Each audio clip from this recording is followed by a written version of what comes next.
Les terres agricoles sont la nouvelle poule aux œufs d'or des marchés financiers.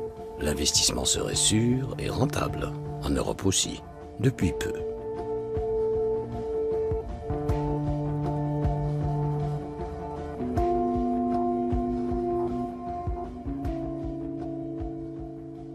On se rend compte que de plus en plus le modèle agro-industriel prend de l'ampleur.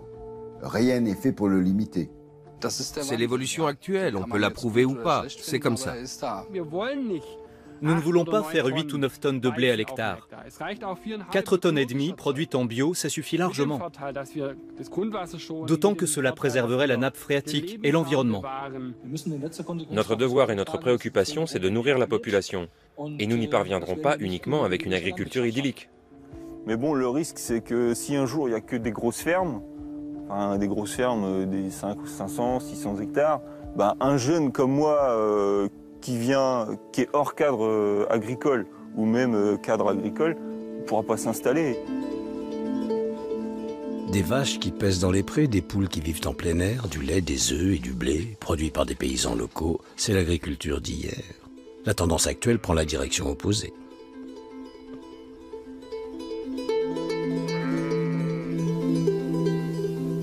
Le nombre des entreprises agricoles industrialisées augmente. Ils sont de moins en moins d'agriculteurs et cultivent des surfaces de plus en plus grandes. La mécanisation du travail réduit les coûts de production. Notre modèle agricole n'est plus déterminé par les paysans, mais par des spéculateurs et les acteurs de l'agro-industrie. Si la tendance perdure, c'est eux qui décideront peut-être bientôt du contenu de nos assiettes.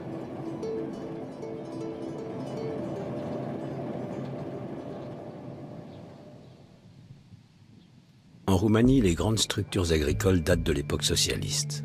Plus de 60% du territoire sont exploités pour l'agriculture. Mais depuis l'ouverture des frontières, de plus en plus d'investisseurs étrangers y achètent des terres. Les terres cultivées couvrent désormais des régions entières. La Roumanie offre d'excellentes conditions pour la culture céréalière. Le climat d'Europe de l'Est est favorable et les immenses surfaces se prêtent au travail industriel. Le blé et le maïs poussent bien. Aujourd'hui, la Roumanie est un Eldorado pour les acheteurs de terres agricoles. Les investisseurs viennent des pays arabes, d'Iran, mais la plupart sont occidentaux. Ils profitent de la différence des prix entre l'Est et l'Ouest en Europe. Les fonds d'investissement, les banques, les oligarques, les grands propriétaires terriens locaux, même des États et des gouvernements tentent de s'approprier nos terres.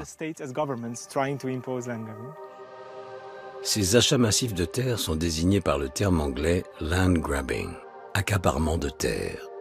Un terme apparu dans le contexte des pays en voie de développement, où des multinationales, des banques, mais aussi des gouvernements étrangers réalisent d'énormes profits en exploitant les ressources de ces pays, souvent au détriment des populations locales. Le sol roumain est convoité par des acheteurs du monde entier. 6% des terres agricoles, soit plus de 800 000 hectares, seraient aux mains de fonds d'investissement et de producteurs étrangers. La plupart des terres cultivables se concentrent dans la moitié sud du pays.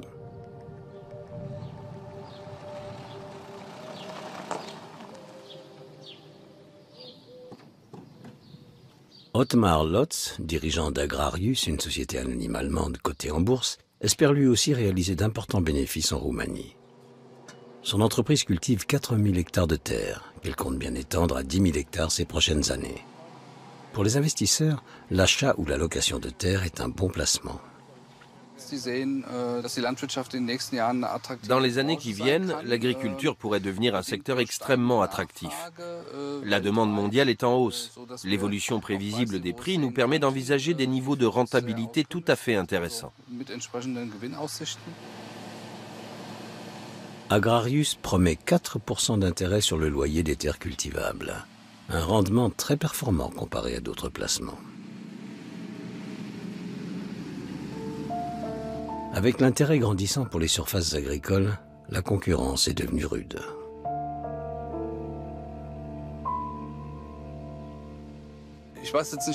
Il y a une phrase célèbre, je ne sais plus si elle est de Mark Twain ou de Henry Ford, qui dit « Il faut acheter de la terre, plus personne n'en produit ». En Roumanie, près de 30% des actifs travaillent dans l'agriculture. Mais les choses évoluent. La rationalisation des tâches entraîne la disparition de nombreux emplois.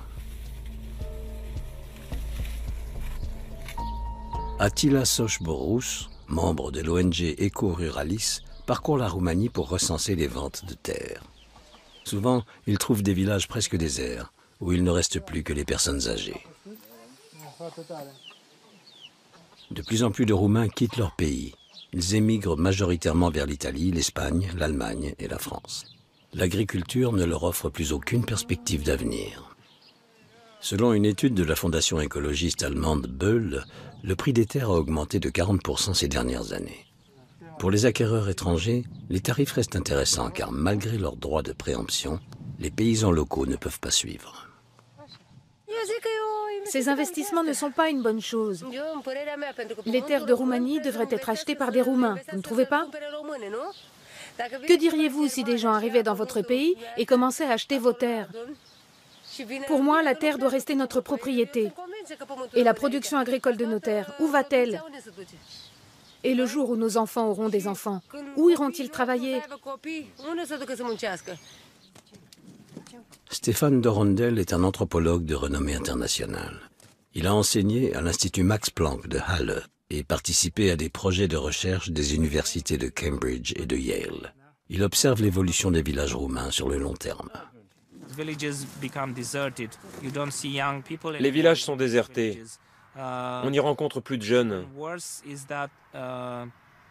Pire encore, on n'y voit plus d'enfants. Les écoles ferment parce qu'il n'y a plus d'élèves. C'est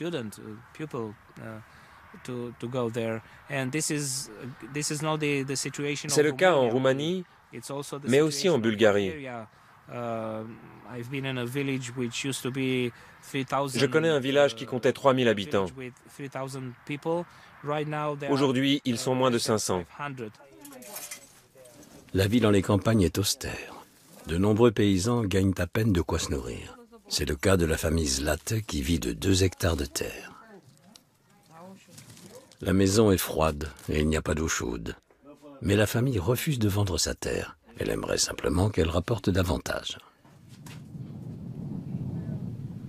Beaucoup d'investisseurs se gargarisent d'être des vecteurs d'emploi et de progrès, et de valoriser des terres qui, sans eux, resteraient en jachère ou seraient mal exploitées.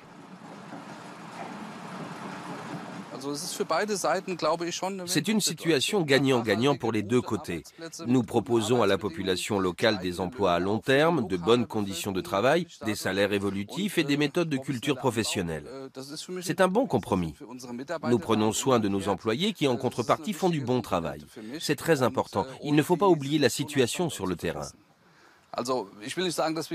Je n'irai pas jusqu'à dire que nous faisons de l'aide au développement, mais dans une certaine mesure, c'est un peu ce qui se passe. Mais ce n'est pas l'opinion de tout le monde. Les porte-paroles de plusieurs ONG ont leurs propres idées sur qui profite de qui.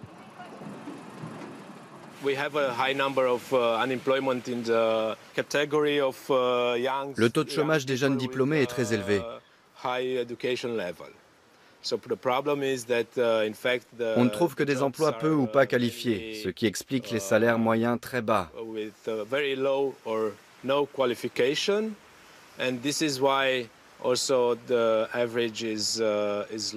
Les offres d'emploi s'adressent aux ouvriers de l'industrie ou aux travailleurs agricoles.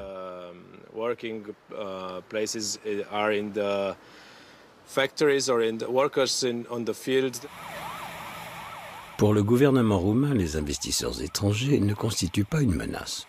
Au contraire, le ministère de l'Agriculture mise pleinement sur l'industrialisation.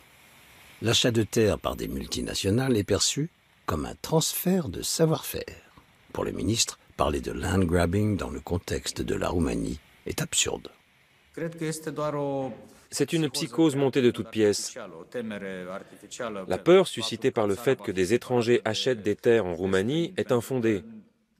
De toute façon, personne ne peut rien acheter si le propriétaire ne souhaite pas vendre.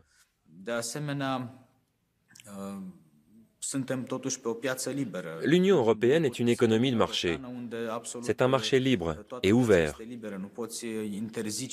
On ne peut pas interdire à un citoyen européen d'acquérir des terres dans un pays membre de l'Union européenne. Si quelqu'un a plus d'argent que son voisin, il peut parfaitement acheter tous les terrains qu'il veut. Mais est-ce vraiment aussi simple? La terre doit-elle aller aux plus riches? Le marché doit-il décider de tout? Certains pensent que les efforts pour empêcher l'apparition de structures agricoles industrielles ont été insuffisants, notamment après l'entrée de la Roumanie dans l'Union européenne. Le monde a besoin de plus en plus de surfaces cultivables. Les terres européennes sont également convoitées par des entreprises non européennes. En Asie et dans les pays arabes, le spectre d'une possible pénurie alimentaire incite à acheter des terres à l'étranger pour les cultiver. Conséquence, les nations pauvres produisent de la nourriture pour les pays riches.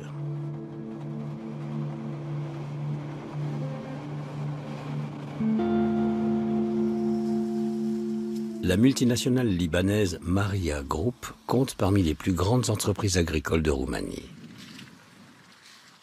Selon l'ONG Eco-Ruralis, elle posséderait plus de 20 000 hectares. D'autres sources parlent de 35 000 hectares. La société est présente dans le secteur céréalier et dans la production de bétail.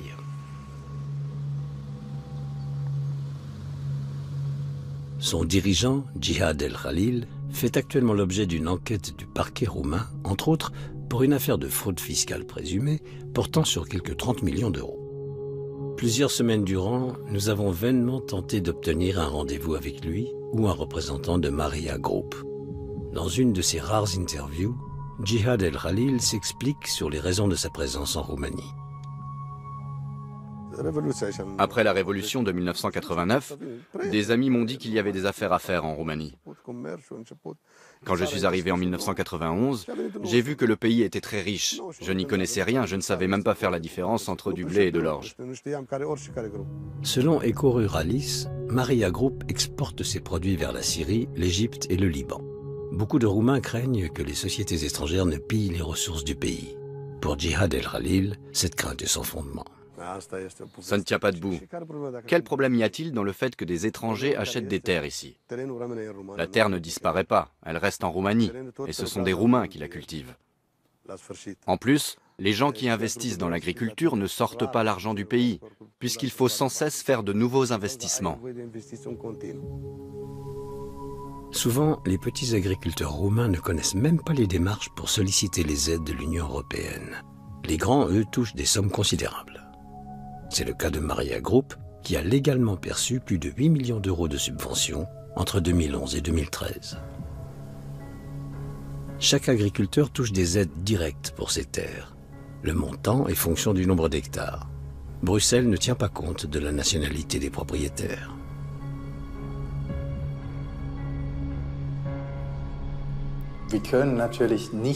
Nous ne pouvons évidemment pas demander à qui appartient tel ou tel hectare.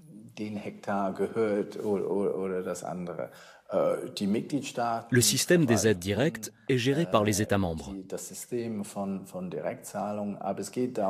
L'important est que l'agriculture continue à produire, de manière durable et en respectant nos règles, quels que soient les propriétaires terriens. En Chine, les surfaces agricoles ne suffisent pas à garantir l'indépendance alimentaire à long terme. La Chine, c'est 20% de la population mondiale, mais seulement 10% des terres cultivables de la planète. Les réserves d'eau sont également limitées. Le pays dépend de plus en plus de ses importations. Depuis des années, des entreprises d'État chinoises achètent et louent des terres dans le monde entier, notamment en Roumanie. En 2013, le groupe Smithfield, premier producteur mondial de viande de porc, est passé sous pavillon chinois. Les achats chinois d'aliments pour animaux pèsent sur le marché céréalier. Beaucoup d'entreprises locales vendent leur production à Smithfield, comme la société allemande Agrarius AG. Les Chinois ont installé une usine de production d'aliments pour animaux dans la région. Ils achètent du maïs, par exemple, et ils le transforment en aliments pour cochons. En fait, vous produisez pour la Chine. Indirectement, oui. Depuis le rachat de Smithfield, nous produisons indirectement pour les Chinois. C'est exact. Le groupe chinois bénéficie lui aussi de subventions de l'Union européenne. Selon la banque de données indépendante Farm Subsidy, Smithfield et ses filiales auraient touché près de 16 millions d'euros depuis 2006. Le groupe ne s'exprime pas à ce sujet. Quand on examine la politique agricole commune entre 2007 et 2014, on constate que 50% de subventions ont bénéficié à 1% des exploitants. C'est une inégalité considérable. L'autre moitié des subventions a été répartie entre 4,7 millions d'exploitants, autant qu'à 1% des plus gros exploitants. Nous avons découvert qu'un bon nombre de ces grandes exploitations appartiennent à des sociétés étrangères ou à des multinationales. Pour de nombreux observateurs, le mode de répartition des subventions européennes favorise la concentration des terres. En Allemagne, les agriculteurs manifestent régulièrement contre la politique de Bruxelles.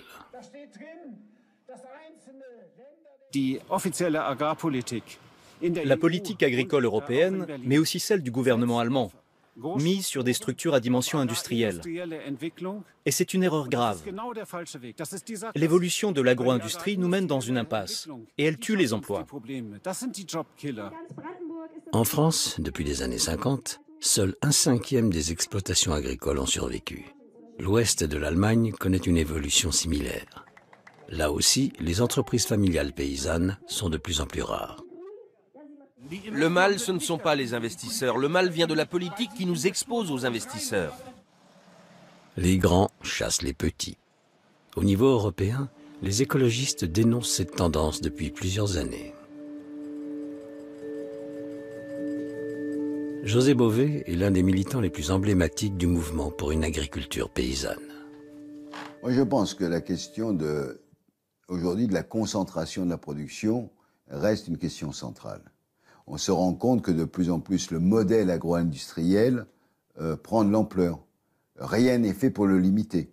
Au contraire, on ouvre les limitations pour agrandir les porcheries. La réalité, c'est que malheureusement, pour les plus petites exploitations, le soutien, c'est plutôt une aide à la disparition, un accompagnement de la disparition, plutôt que permettre aux gens de vivre de leur travail. Près de la moitié du budget de l'Union européenne est consacré à l'agriculture, soit environ 55 milliards d'euros. La majeure partie est dépensée sous forme d'aide directe. Plus on possède d'hectares, plus on touche d'argent. En France et en Allemagne, les paiements sont en moyenne de 300 € par hectare. Dans l'est de l'Allemagne, la ruée vers les terres cultivables s'est également accentuée. Ici aussi, les groupes étrangers investissent massivement. Le gouvernement de l'ex-RDA avait réparti les terres en coopératives de production agricole, avec des surfaces de 1000 hectares ou plus. Après la chute du mur, bon nombre de ces domaines n'ont pas été démantelés. Et aujourd'hui, 90% des terres cultivables sont aux mains d'un quart des entreprises agricoles. La plus grande de ces entreprises est la KTG. Elle est dans le collimateur des opposants au land grabbing. La KTG est cotée en bourse. Elle a 5 conseils d'administration distincts et emploie 1000 personnes. Nous achetons les terres situées dans notre région et nous les cultivons. Nous ne chassons personne de ces terres. C'est le message que nous véhiculons et c'est notre déclaration de foi. Nous proposons effectivement un modèle agricole différent. Mais si vous considérez nos exploitations une à une, alors nous sommes une entreprise agricole normale, comme il y en a des centaines dans l'est de l'Allemagne. Une entreprise normale qui compte tout de même 24 lieux de production. La KTG cultive 35 000 hectares dans l'est de l'Allemagne et 8 000 en Lituanie. L'argent pour acheter et louer ces terres, l'entreprise le trouve à la bourse. Elle promet en échange à ses actionnaires un rendement de 7%. Beaucoup lui reprochent de détruire des emplois.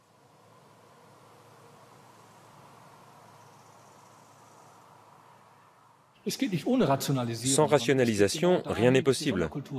Mais au-delà de ça, nous plantons également des cultures alternatives. Nous avons une exploitation dans la région où nous faisons du maraîchage bio. Nous cultivons des carottes et des panais bio. C'est un type de culture pour lesquels les besoins en main-d'œuvre sont extrêmement importants. Par conséquent, nous essayons de préserver les emplois par ce genre de culture et par des produits alternatifs. Selon son propre rapport annuel, la KTG emploie 2,5 salariés par tranche de 100 hectares. Beaucoup de ces postes sont administratifs. Avec des machines performantes, les monocultures nécessitent peu de personnel. La KTG suit les évolutions du marché. Mais contrairement à d'autres secteurs d'activité, les grands groupes agricoles touchent chaque année plusieurs millions d'euros de la part de l'Union européenne. Ces versements, appelés paiements compensatoires par les agriculteurs, incitent au respect des normes environnementales et de production et permettent de produire des aliments à prix abordable.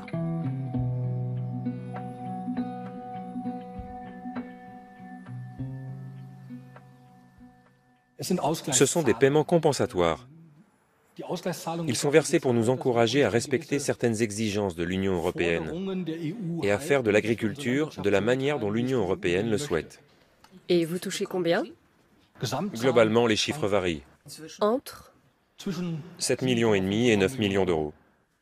Des sommes dont le village de Zitzing ne profite pas. L'ancienne coopérative locale, qui datait de la RDA, a été rachetée par la KTG en 2001. Les évolutions structurelles ont profondément bouleversé le village. Beaucoup d'habitants ont dû s'en aller. Le maire, Michael Butcher, et son adjointe, Ines Zehert-Köhn, ont vécu ces changements. À la fin de la RDA, la coopérative locale employait 110 habitants de Zitzing, mais ce nombre a fondu au fil des années. Je sais qu'il y a un habitant de Zitzing qui a un CDI, mais les autres viennent de plus loin. À part ça, il n'y a plus personne de la région qui travaille ici. J'ai lu quelque part qu'ils voulaient créer des emplois là où les gens vivent, mais apparemment ça ne concernait pas Zitzing. Parce que des chômeurs qui auraient envie de travailler, ici, il y en a. Mais les travailleurs polonais et roumains coûtent moins cher. Et selon l'adjointe au maire, ce sont surtout eux qui travaillent pour la KTG à Zitzing. Interrogé à ce sujet, l'entreprise répondra qu'il est difficile de trouver des saisonniers dans la région. Beaucoup de gens ont dû déménager parce qu'il n'y a plus autant d'emplois agricoles dans la région qu'avant. En 2013, la KTG a réalisé un chiffre d'affaires de 165 millions d'euros, de quoi ravir les actionnaires. Selon ses propres chiffres, l'entreprise a distribué 125 000 euros de dons. Elle se dit consciente de ses responsabilités sociales. Les habitants de Zitzing ne sont pas de cet avis. Zitzing a un parrainage avec la KTG sur le modèle des anciens parrainages de la RDA. La KTG parraine la crèche de Zitzing. C'est une sorte de contrat, avec un don de 100 euros par an. Et les pompiers de Zitzing ont eu droit à un don de 200 euros. Quand je vois qu'on donne 200 euros aux sapeurs-pompiers sur des bénéfices qui se chiffrent en millions d'euros, je me demande vraiment où est la compensation sociale pour les habitants. Pour moi, elle n'est pas réalisée. Chaque année, la KTG encaisse plusieurs millions d'euros de subventions de la part de l'Union européenne. Où est la justice pour ceux qui supportent l'entretien des infrastructures locales? Où est la justice vis-à-vis des citoyens qui vivent ici depuis plusieurs générations? Ce n'est pas possible. On ne peut pas se contenter de ne soutenir que l'industrie sans rien faire pour les villages. La KTG confirme les montants versés à Zitzing. Les 125 000 euros, dit-elle, servent à financer des clubs sportifs et des institutions régionales dans tout l'Est de l'Allemagne. À Bruxelles, on est conscient des déséquilibres créés par les grands groupes agricoles.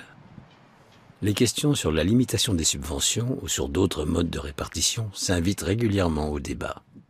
Les aides pourraient être distribuées aux actifs, c'est-à-dire aux agriculteurs, aux personnes qui travaillent, mais pas en fonction du nombre d'hectares. Donc les clés de répartition du soutien pourraient influencer de manière majeure sur la concentration des terres. Et là, je crois qu'il y a des politiques. Donc c'est à travers la politique des aides, des soutiens, des politiques environnementales qu'on peut bloquer ce processus. Mais il faut encore qu'il y ait une volonté politique, ce qui n'est évidemment pas le cas actuellement. En attendant une réforme du mode de répartition, les choses restent en l'état. Les grandes entreprises perçoivent le plus d'argent. Le modèle économique des géants de l'agriculture repose principalement sur la réduction des coûts. Face à ces grandes structures, les petits agriculteurs ne font pas le poids. Comme de nombreux paysans, Ralph Behring souffre de la ruée des investisseurs vers les terres agricoles. À l'est de l'Allemagne, le prix de l'hectare a explosé. Il n'a pas les moyens de paiement des grands groupes. Depuis la chute du mur, Ralph Behring exploite 137 hectares. La moitié lui appartient par héritage et il en loue une partie à la BVVG, l'organisme de gestion des terres, né de la Treuhand, l'ancienne société fiduciaire chargée de la privatisation des biens à la fin de la RDA.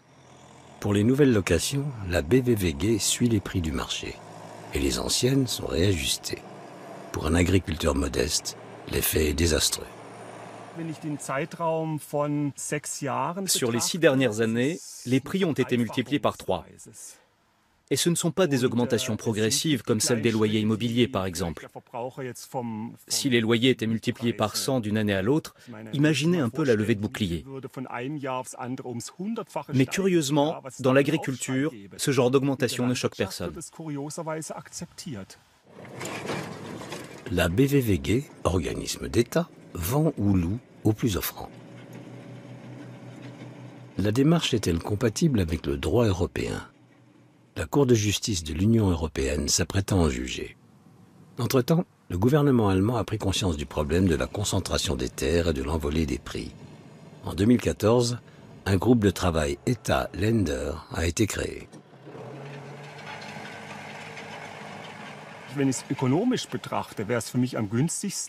Économiquement, le plus rentable pour moi, ce serait de rendre les terrains que je loue et de mettre en location mes propres parcelles aux plus offrants. Je n'aurais même plus besoin de travailler. Ce serait la solution la plus intelligente d'un point de vue économique. Mais ce serait absurde. Je n'ai pas fait plusieurs années d'études d'agronomie pour faire ça. Et je ne le ferai pas. Certaines banques ne font plus crédit aux petites exploitations pour l'achat de terres. Elles invoquent que les paysans n'auraient pas assez d'une vie de travail pour rembourser. L'agriculture paysanne traditionnelle devient une activité de loisir. Ces dernières années, Ralph Behring a mis au point un système de culture performant et durable. Il plante des céréales, il délimite ses champs avec des haies, il fait pousser du trèfle avec lequel il nourrit ses moutons.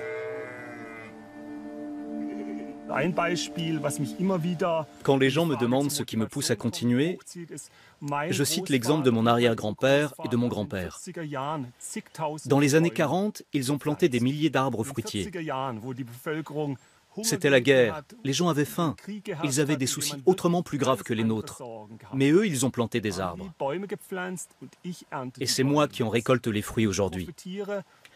Je profite de la vision à long terme de mes ancêtres. Et j'ai la responsabilité de pérenniser ce qu'ils m'ont donné. C'est mon devoir. Alors, quel modèle agricole l'Europe veut-elle ? Une poignée de grandes structures où des industriels choisiront les techniques de culture et les plantes et les animaux qui survivront ? Ou des exploitations plus petites avec des paysans qui travaillent leurs terres de manière durable ?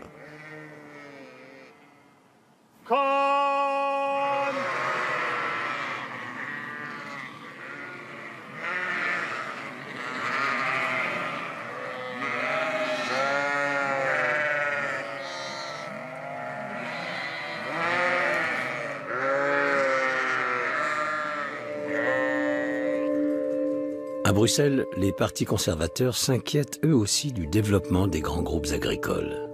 Peter Jaar est un député européen chrétien-démocrate. Son parti a contribué à fixer les grandes lignes de la dernière réforme. L'évolution actuelle ne nous convient pas, comme le prouve le nombre croissant de groupes de travail, notamment dans mon propre parti, qui réfléchissent au problème. Et je vous le dis sincèrement, à l'heure actuelle, nous en sommes encore à analyser la situation. Je n'ai pas de solution politique. Faut-il limiter les achats de terres agricoles? Faut-il créer un impôt? Comment peut-on faire?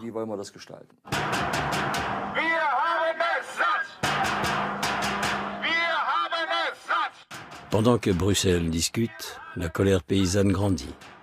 À Potsdam, un groupe de jeunes agriculteurs de l'Est de l'Allemagne participe à une énième manifestation. Leur mouvement s'appelle Stop Land Grabbing. D'un côté, on dit qu'il y a un problème de relève dans l'agriculture, mais de l'autre, beaucoup de jeunes n'arrivent pas à trouver des terres. Ils n'ont aucune chance. De nombreux jeunes agriculteurs allemands n'ont pas les moyens d'acheter ou de louer des terres. Et ce, malgré la subvention supplémentaire que l'Union européenne leur accorde depuis peu. Pour les experts, les mesures sont insuffisantes. Face au problème du coût des terres cultivables, les agriculteurs revendiquent l'aide des pouvoirs publics, comme Johannes Hertz. Nous sommes jeunes, nous voulons vivre à la campagne. Nous voulons bien travailler du matin au soir, épandre du fumier, labourer, semer, récolter. Nous sommes d'accord pour faire tout ce qu'un agriculteur doit faire. Mais nous voulons être reconnus par les responsables politiques. Nous voulons qu'on reconnaisse qu'il existe des jeunes qui veulent ce mode de vie. La dernière réforme agraire date de la fin 2013. Le projet de Dacian Cioloș, le commissaire européen à l'agriculture, était ambitieux, mais les lobbies agricoles ont finalement imposé leurs intérêts. La politique de subvention n'a été que légèrement retouchée. Roger Waite, porte-parole de l'ancien commissaire à l'agriculture, commente cette réforme avec beaucoup de diplomatie. Il est évident, et nos sondages d'opinion le confirment, que les contribuables trouvent déloyal qu'une reine, un prince ou un riche propriétaire terrien perçoivent autant d'aide.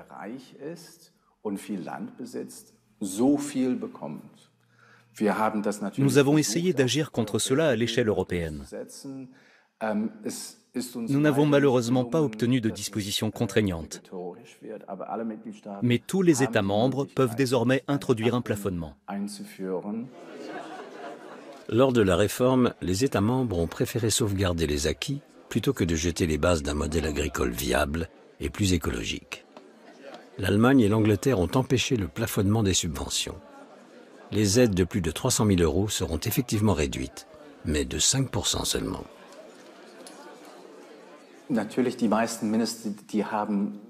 Je ne dirais pas que la plupart des ministres ont essayé de changer aussi peu de choses que possible. Mais le fait est que, politiquement, il est assez délicat de prendre de l'argent à certains agriculteurs pour le donner à d'autres. En France, la situation est différente. Les SAFER, Sociétés d'aménagement foncier et d'établissement rural, régulent l'accès aux terres et aident les agriculteurs à fonder leur exploitation. En Basse-Normandie, les prix des terres sont plus bas qu'en Allemagne. Pourtant, l'achat de surfaces cultivables reste cher, notamment pour les jeunes. À ce problème, les SAFER proposent une solution inédite. Quand une surface est mise en vente, la SAFER locale recherche un investisseur privé et un agriculteur prêt à louer la terre. Contrairement à l'Allemagne, les terrains ne vont pas toujours au plus offrant. Avant de se lancer, Damien Marie était chauffagiste. Depuis 1 an, il s'est installé dans cette exploitation de 80 hectares. Nous, on a eu la chance de trouver rapidement une exploitation. Bon, on était plusieurs candidats, mais j'ai eu la chance d'être sélectionné sur cette ferme, donc par l'intermédiaire de la SAFER. Après, je sais qu'il y a des candidats qui ont 2, 3 essais d'installation, quoi, et qui n'arrivent pas à s'installer, parce qu'il y a de la concurrence et il y a une pression foncière quand même. Les SAFER sont un modèle unique en Europe. Fondées dans les années 60, elles régulent le marché des terres et freinent l'expansion des grands groupes. Chaque vente doit être signalée à la SAFER régionale. Si l'acheteur ne lui convient pas, elle a un droit de préemption et peut choisir un autre acquéreur. Elle contrôle aussi le prix et la durée de la location. Le contrat de Damien Marie court sur 18 ans. C'est un gage de sécurité.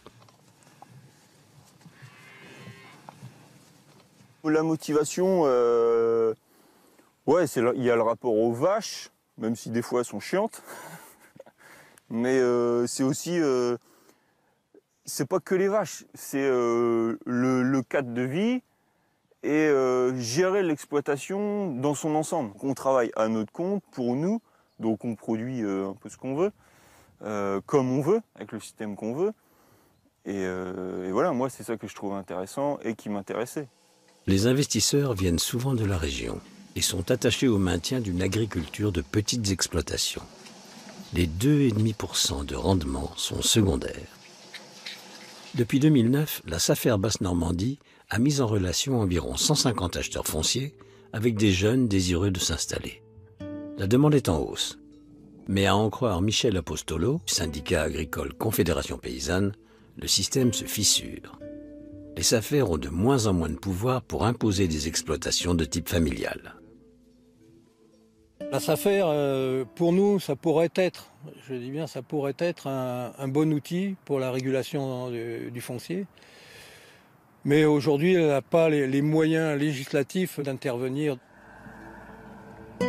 De plus en plus d'exploitations sont transformées en sociétés agricoles. Elles occupent d'ores et déjà un quart des surfaces et la tendance est à la hausse.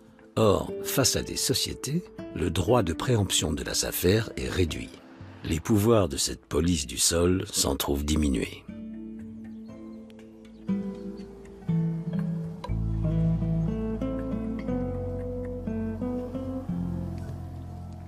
Nous, on est extrêmement déçus à ce niveau-là, parce qu'on sait qu'il y a ici de plus en plus de sociétés qui se montent et de plus en plus les prérogatives de la SAFER sont contournées, quoi. Et donc du foncier qui disparaît et qui n'est pas accessible pour des jeunes qui voudraient s'installer, quoi. Les SAFER sont des organismes régionaux. Pour l'heure, celle de Basse-Normandie joue encore parfaitement son rôle de régulateur. Mais dans d'autres régions, les répartitions de terres se passent moins bien. La France est encore épargnée par le phénomène du land grabbing. Les investisseurs étrangers sont rares. Pourtant, ici aussi, le visage de l'agriculture change. Malgré les SAFER, les sociétés agricoles sont de plus en plus nombreuses. Les changements induits par l'apparition de ces grandes structures sont particulièrement visibles en Camargue. Ici, les terres cultivées ont toujours été vastes. La surface moyenne des exploitations est de 200 hectares. Certaines font jusqu'à 1000 hectares. Le riz est la culture principale. Il supporte l'eau salée et l'eau douce. Pour certains experts, la Camargue offre un avant-goût de ce à quoi pourrait ressembler l'agriculture française de demain. Actuellement, la plupart des exploitations sont encore familiales, mais elles sont de plus en plus souvent gérées comme des entreprises. La crise financière a attiré des investisseurs étrangers. Il y a 6 ans, la société danoise Nine United a racheté les 800 hectares du domaine agricole Ferme Française. Nous sommes ici pour gagner de l'argent. Nous travaillons dur et si ça ne marche pas, on fera autre chose. Autrefois, le domaine produisait du vin et des fruits, puis du riz. Au moment du rachat, il employait 18 personnes. Il en reste 6, et bientôt, elles ne seront plus que 4. Le gestionnaire danois vit en Angleterre et ne séjourne en Camargue que 2 à 3 mois par an. La culture du riz est un modèle économique dépassé. Sa production est chère et contraignante. Les Danois introduisent progressivement d'autres céréales. Tous nos tracteurs sont équipés de GPS. Quand nous sommes dans les champs, nous sommes très efficaces. Nous avons de plus grosses machines. Nous travaillons plus vite. Nous nous adaptons constamment. Pour gagner de l'argent, nous devons être plus productifs, plus efficaces. La société danoise s'apprête à planter 450 hectares de blé et 100 hectares de sorgho, une variété de millet utilisée pour l'alimentation animale. Les Danois ont arraché les haies entre les champs pour faciliter la circulation des moissonneuses-batteuses. Lors de son rachat, le domaine comptait 200 champs. Aujourd'hui, à surface égale, il en reste 50. Le riz disparaît et le paysage de la Camargue s'en trouve modifié.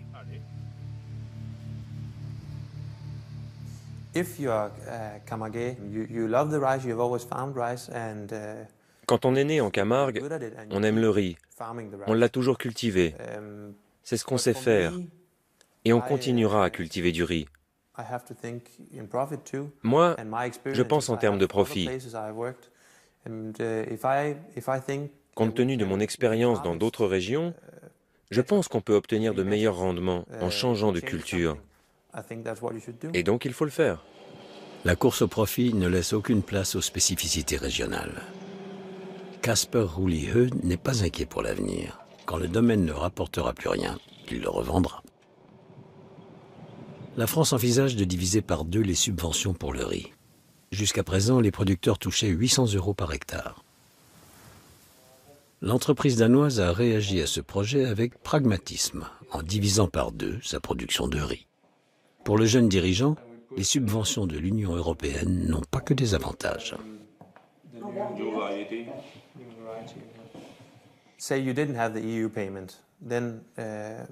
Dans le riz, par exemple, il y a beaucoup de mauvaises herbes. Il existe des herbicides pour les détruire correctement, mais ils sont illégaux. Or, nous sommes tenus de n'employer que des produits agréés, ce qui rend la culture du riz difficile. Sans ces restrictions, cultiver du riz serait beaucoup plus rentable.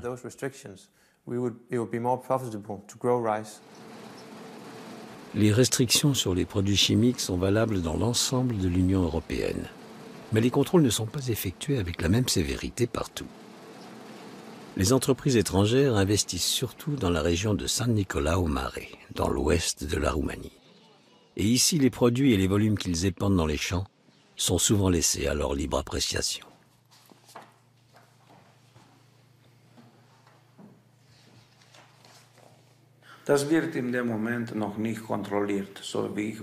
Pour le moment, il n'y a pas encore de contrôle, ni par nous, les services de la mairie, ni par aucune autre institution. Chacun décide de sa technique de culture au mieux de ses connaissances et de ses capacités. Il y a effectivement une liste qui recense les produits chimiques autorisés à la vente, mais ça s'arrête là. Il n'y a aucune vérification sur la nature des produits et sur les quantités diffusées dans la nature. La Roumanie est actuellement l'Eldorado de nombreux investisseurs. Les salaires sont bas et les contrôles quasi inexistants. Selon ses propres chiffres, la société Agrarius récolte entre 6,5 et 7 tonnes de blé par hectare. C'est nettement plus que la moyenne en Roumanie. Un tel rendement est impossible sans engrais ni pesticides. Mais selon ses dires, l'entreprise respecte scrupuleusement les règles en vigueur. Ici, nous avons grosso modo pour 20 000 € de produits, sans regarder dans le registre de stock. Ça correspond à un stock moyen. Parfois, il y en a plus, parfois, il y en a moins, mais il y a toujours un stock minimum. Les produits phytosanitaires favorisent le bon développement des cultures et évitent les maladies. Ils combattent aussi les champignons et les insectes susceptibles de nuire aux plantes. De nos jours, les produits sont tellement spécifiques qu'ils peuvent être employés de manière ciblée contre des insectes bien précis. Tous les autres restent en vie. Les scientifiques sont nettement plus critiques quant à l'usage massif de pesticides. Dans les zones d'agriculture intensive, les teneurs en nitrates dans les nappes phréatiques sont dangereusement élevées. De nombreux insectes meurent. Mes enquêtes et d'autres études scientifiques ont montré que la plupart des rivières sont mortes. Il n'y a plus rien de vivant dans les zones humides ou les rivières.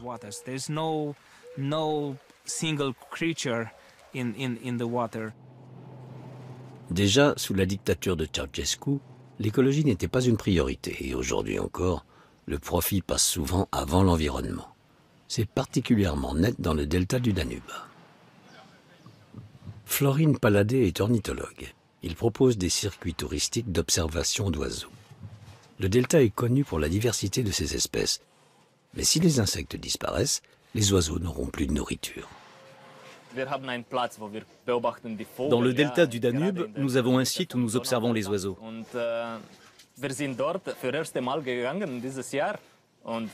Cette année, quand nous y sommes allés, un avion avait répandu des pesticides et de l'herbicide contre les roseaux. Or, sans roseaux, il n'y a pas d'oiseaux.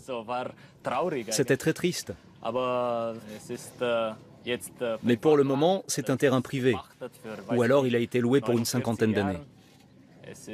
C'est une zone perdue, en plein dans le delta du Danube.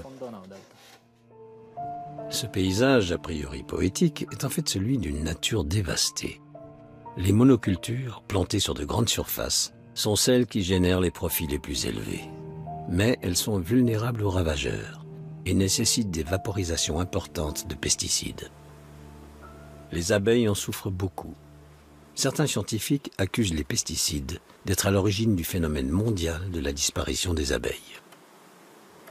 Victor Monea vient d'une famille d'apiculteurs.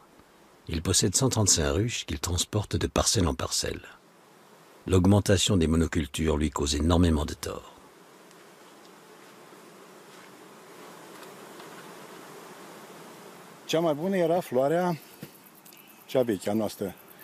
Autrefois, les anciens tournesols étaient de bonne qualité. Les ruches donnaient jusqu'à 11,5 kg de miel par jour. Avec la nouvelle variété de tournesol, ce n'est plus le cas. On arrive à 5 ou 6 kg maximum. Cette année, la récolte sera très maigre. Et c'est à cause de ces nouvelles plantes qui sont plus performantes, paraît-il. Si le nombre de ces cultures augmente, notre production diminuera encore. Les producteurs veulent des tournesols avec des graines nombreuses et de grande taille, car ce sont elles qui donnent l'huile. Beaucoup de variétés sont hybrides. Les fleurs se fécondent elles-mêmes et n'ont pas besoin des abeilles. Le visage de l'Europe est en train de changer. La concentration croissante des terres et l'industrialisation extrême modifient des régions entières. Tout ça est stérile. Je ne vois pas la nature ici. Je ne vois que du profit, de l'argent qui sort du pays. Ce sont des cultures commerciales, pas des cultures vivrières. Cela ne profite pas aux hommes. Ça ne nourrit pas la population locale ou régionale. Ça ne nourrit même pas les Roumains. Voici à quoi ressemble le commerce international. Et c'est ce que je vois quand je regarde ce champ de tournesol.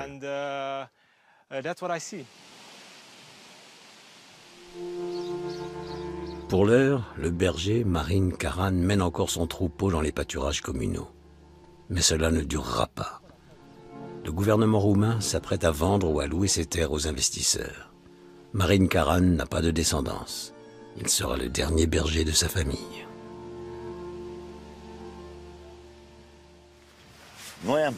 Nous avons vécu une belle époque. Mais les choses ont changé. C'est fini tout ça. La situation est absurde. La concentration des terres amorcée sous le régime socialiste se poursuit avec le capitalisme. Les zones cultivables ne cessent de s'étendre. Les paysans perdent leurs terres. L'agriculture s'industrialise. La propriété foncière ne profite qu'à une minorité. La population se contente d'emplois salariés.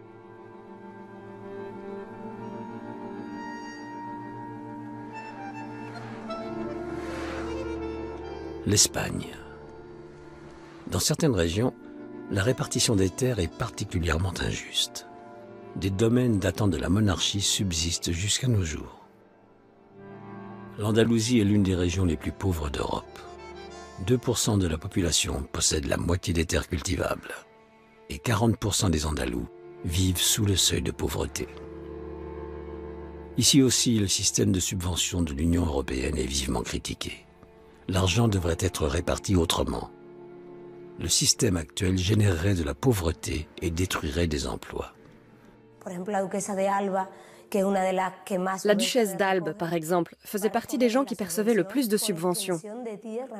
Parce que les subventions sont calculées en fonction de la surface et non pas du rendement. Que le blé soit de bonne ou de mauvaise qualité, qu'on en récolte 100 000 ou 1000 kilos, le montant de subvention est exactement le même.